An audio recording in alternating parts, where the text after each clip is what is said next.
நீங்கள் பார்த்துக் கொண்டிருப்பது நியூஸ் 21 செய்திகள். தமிழ்நாடு செய்திகளை உடனுக்குடன் தெரிந்து கொள்ள நியூஸ் 21 செய்திகளை பாருங்கள். உண்மை, உழைப்பு, உயர்வு. ராசிபுரத்தில் ரூபாய் 13.58 கோடி மதிப்பீட்டில் மேற்கொள்ளப்பட்டு வரும் பல்வேறு வளர்ச்சித் திட்டப் பணிகள் குறித்து மாவட்ட ஆட்சியர் ஆய்வு.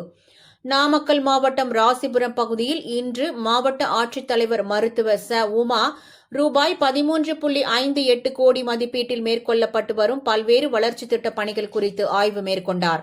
அதனைத் தொடர்ந்து ராசிபுரம் நகராட்சி கோனேரிப்பட்டு ஏரியில் ரூபாய் 3 கோடி மதிப்பீட்டில் புதியதாக கட்டப்பட்டுள்ள கழிவுநீர் சுத்திகரிப்பு நிலையத்தை பார்வையிட்டு சுத்திகரிப்பு நிலையத்தின் செயல்பாட்டு முறை, சுத்திகரிப்பு திறன் உள்ளிட்டவை குறித்தும், அணைப்பாளையத்தில் இப்புதிய சமுதாய கூடம் கட்டும் பணிகளையும் பார்வையிட்டு ஆய்வு மேற்கொண்டார்.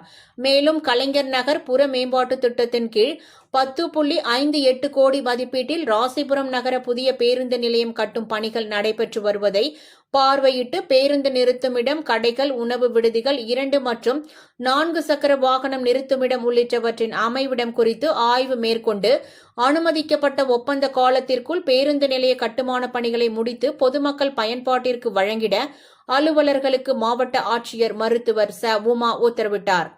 நியூஸ் 21 செய்திகளுக்காக நாமக்கல் மாவட்ட செய்தியாளர் ஸ்ரீனிவாசன்.